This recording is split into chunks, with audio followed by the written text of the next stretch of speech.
तल्ख बात से करना चाहूँगा कि अभी सर ने बात भी की और ये बात एक तल्ख हकीकत है कि इस वक्त जंग वकला जो है वो वकला की जो क़यादत है उस क़यादत को बहुत ही शक की निगाह से देखते हैं। और मैं ये समझता हूँ कि आज से 10 साल बाद 15 साल बाद जब इस दौर का जिक्र होगा तो उस वक्त ना तो किसी को शिकवा इस्टेब्लिशमेंट से होगा, उन्होंने तो करना ही यही था जो वो कर रहे हैं, ना उनको शिकवा जस्टिस याहिया खान से होगा जो तीसरे नंबर से चीफ जस्टिस बना। और क्यों बना अब तो सबको नजर भी आ रहा है, कैसे बने और क्यों बने और वो क्या कर रहे हैं। ना ही किसी को शिकवा जो है वो जस्टिस डोगर से होगा जो 15 नंबर से इस्लामाबाद हाई कोर्ट में आ गया और जो कुछ वो कर रहा है। ना ही शिकवा जो है वो जमाल खान मंदोखेल से, ना ही शिकवा होगा हसन नजर रिजवी से, ना मोहम्मद अली मजहर से, ना मुसरत हिलाली से, ना शाहिद बिलाल हसन से, ना आमिर फारूक से, ना अली बाकर नचवी से। इनमें से किसी को शिकवा नहीं होगा। अगर यकीन करेंगे तो शिकवा होगा तो इन बुकला क़यादत से होगा। उसकी वजह यह है कि ये तो ऐसे ही है कि आपके किसी बहुत ही अजीज को जब वो जिंदगी और मौत की कशमकश में हो और उसको ब्लड की जरूरत हो और आप बैठ के किसी बंद कमरे में, ठंडे कमरे में बैठ के उसकी बातें याद कर रहे होंगे, यार वो बंदा बड़ा अच्छा है, बोलता बड़ा अच्छा है, ये बात बहुत अच्छी करता है। भाई आज आप यहाँ जो ये बात आज गोल मेज कॉन्फ्रेंस कर रहे हैं, ये गोल मेज कॉन्फ्रेंस आज सुप्रीम कोर्ट के गेट पे होनी चाहिए थी। आज ये एहतजाज सुप्रीम कोर्ट के गेट पे होना चाहिए था। आज आपको सुप्रीम कोर्ट के बाहर बैठना चाहिए था। देखें, बात यह है कि इस्लामाबाद हाई कोर्ट के 5 आजाद जजेस, justice Mohsin Akhtar Kayani, justice Tariq Mahmood Jahangiri, justice Babar Sattar, justice Sardar Ejaz Isa Khan, justice Saman Rifat Imtiaz, वो 5 दलेर जज। मैंने पिछले दिनों में एक व्लॉग में एक बात की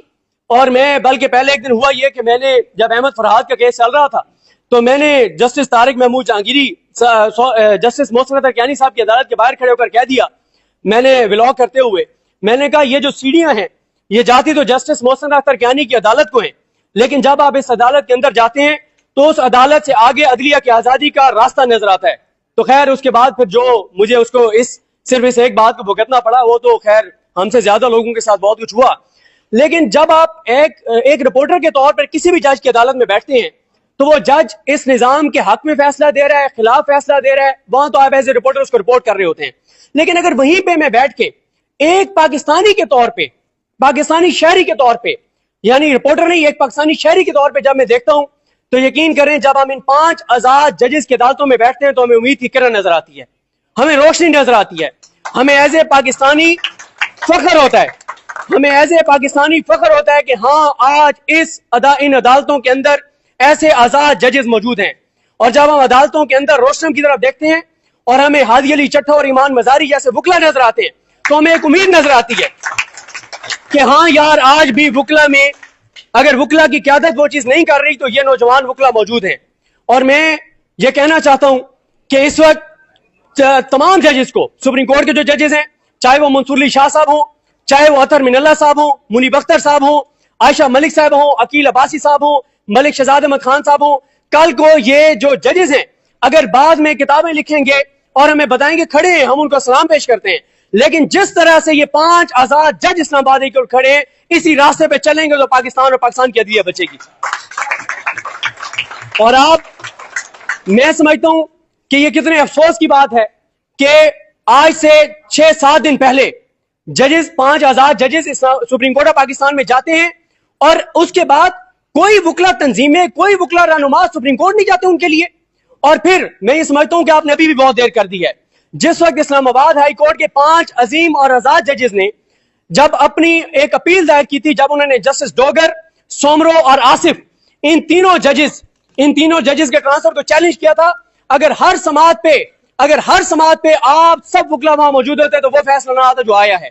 अगर आप जब ईद की छुट्टियों के बाद वो केस लगा तो अगर आप वकला इतनी बड़ी तादाद में, आप जो बड़े नाम है, मौजूद होते तो मुझे नहीं लगता कि सलाउद्दीन पंवर साहब वो करते जो उन्होंने किया है। उन्होंने तो अपने करियर का फैसला कर दिया ना आइंदा वाले दौर का, आइंदा जब तक उन्होंने सुप्रीम कोर्ट में रहना है। मैं आज भी आखिरी बात ये करना चाहता हूं कि अगर आप पाकिस्तान को बचाना चाहते हैं, अगर आप पाकिस्तान की अदलिया को बचाना चाहते हैं, और अभी किसी ने यहां पर बात की और बड़ी दुरुस्त बात की, आप 26वीं आईनी तरमीम के बाद देखें कि कितने लोग पंजाब की अदालतों के अहाता अदालत में कत्ल कर दिए गए हैं। क्यों? क्योंकि लोगों को एतमाद नहीं रहा अदालतों के ऊपर, लोगों को जजेस पर एतमाद नहीं रहा।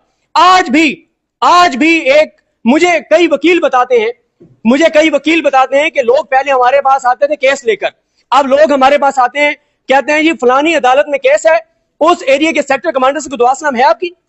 آپ اس سیکٹر کمانڈر کو کہہ سکتے ہیں کہ ہمارے کیس کا فیصلہ کروا دیں. تو اب پہلے کہا جاتا تھا کہ وکیل نہیں جج کرو, اب جج بھی کرنے کی ضرورت نہیں ہے, اگر سیکٹر کمانڈر سے آپ کی دعا سلام ہے تو آپ کے حق میں فیصلہ آ جائے گا. میں آخر میں ایک واقعہ سنا کر, میں ہمارے ایک دوست ہیں, بڑے پیارے دوست ہیں, ظاہر ہے ہم بھی کسی وقت میں اس کو اپنے زمانے جاہلیت کہتا تھا جب ہم اس سائڈ پہ کھڑے تھے, تو آج ہم تو ظاہر ہم نے سیکھا اور ادھر آ گئے ہیں اور جو کچھ ہم نے کیا اس میں معافی بھی مانگتے ہیں, لیکن آج بھی ہمارے کچھ دوست جو اس طرف کھڑے ہیں جن کو ہم سمجھاتے رہتے ہیں کہ ہم نے بڑے قریب سے یہ چیزیں دیکھی ہیں, کوئی فائدہ نہیں ہے تو ادھر ہی آ جاؤ. تو بات یہ ہے کہ ایک دن وہ ایک ٹرائل کورٹ سے ایک کیس کور کر کے آئے اور سپریم کورٹ میں بہت اہم کیس چل رہا تھا. تو ہم جب کورٹ روم انٹر ہونے لگے تو وہ اپنے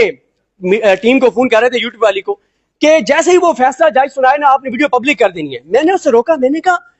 ویڈیو آپ کر بھی لی آپ نے, فیصلہ تو بیان ہے. وہ کہتے ہیں وہاں جو وہ پتہ نہیں جو نیچے جو پھر رہے ہوتے ہیں,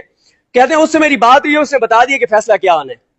تو میں نے ویڈیو پہلے ہی کر دی ہے, جج نے ابھی فیصلہ سنایا نہیں ہے, وہ ویڈیو ریکارڈ کر کے سپریم کورٹ میں انٹر ہو رہا ہے کہ جیسے ہی وہ جج فیصلہ سنائے گا آپ نے ویڈیو پبلک کر دینی, کیونکہ مجھے وہ جو نیچے پھر رہا ہوتا ہے اس نے پہلے بتا دیا ہے کہ جج صاحب نے فیصلہ کیا سنانا ہے. تو آخری بات یہ ہے کہ آپ وکلا, اگر آپ اس کاز سے مخلص ہیں, اگر آپ عدلیہ کی آزادی سے مخلص ہیں, تو آپ کو وہی کرنا چاہیے جو آج کراچی کے جاندار, آزاد اور غیرت مند وکلا نے کیا ہے. آج جب جسٹس جہانگیری آج آپ کراچی کی عدالت میں پیش ہوئے تو کمرہ عدالت ان کے نعروں سے گونج رہا تھا. آج کمرہ عدالت ان ججز کے خلاف نعروں سے گونج رہا تھا جو جیسے بنائے گئے اور جیسے لائے گئے سب کو پتا ہے. آج میں نہیں بات کہہ رہا,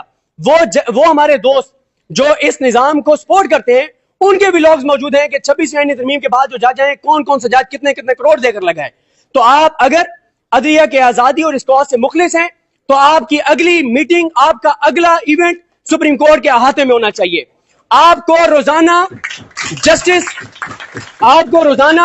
یحییٰ خان کی عدالت میں جانا چاہیے اور انہیں کہنا چاہیے کہ سپریم جوڈیشل کونسل کی میٹنگ بلائیں اور ان سے پوچھیں. ہمارے رپورٹرز نے رپورٹ کیا ہے کہ جب سپریم جوڈیشل کونسل کی آخری میٹنگ ہوئی ہے تو منصور علی شاہ صاحب نے اور منیب اختر صاحب نے کہا کہ یہ جہانگیری صاحب اور محسن اختر کینی صاحب کے جو معاملہ ہے اس کو بھی ٹیک اپ کر لیں, یہ بھی جھوٹی درخواست ہیں, ان کو بھی فیصلہ کر لیں. تو جسٹس یحییٰ خان نے کہا نہیں, ان کو پینڈنگ رکھنا ہے. انہوں نے پینڈنگ رکھا. پھر اسلام آبادی کورٹ میں کیا ہوا, پھر وہاں پہ سندھ کورٹ میں کیا ہوا, آپ کے سامنے ہے. مسئلہ یہ ہے کہ یہ جو آج ججز بیٹھ کے دیدہ دلیری سے بالکل ننگے ہو کر جو کچھ کر رہے ہیں وہ اس لیے کر رہے ہیں کہ آپ لوگ کمزور ہیں. ینگ وکلا نکلنا چاہتے ہیں لیکن وہ نہیں نکل رہے, وہ اس لیے نہیں نکل رہے کہ وہ آپ کی طرف دیکھ رہے ہیں. اور اگر آج عدلیہ کو نہ بچایا گیا, جو رئیس ہے یہ 5 جج ہیں, ہمیں تو خوف رہتا ہے کہ یار یہ جج بھی کہیں ہمت نہ ہار بیٹھے, تھک نہ جائیں. جتنی لڑائی انہوں نے لڑی ہے یہ بھی کوئی توقع نہیں کر رہا تھا. اور میں سلام پیش کرتا ہوں آخر میں سمن رفت امتیاز صاحبہ کو کہ جو آج جسٹس جہانگیری کے ساتھ کھڑی تھی. اب آپ دیکھیں تاریخ میں جسٹس سمن رفت امتیاز کو کیسے یاد رکھا جائے گا اور جسٹس یحییٰ خان کو کیسے یاد رکھا جائے گا. بہت شکریہ.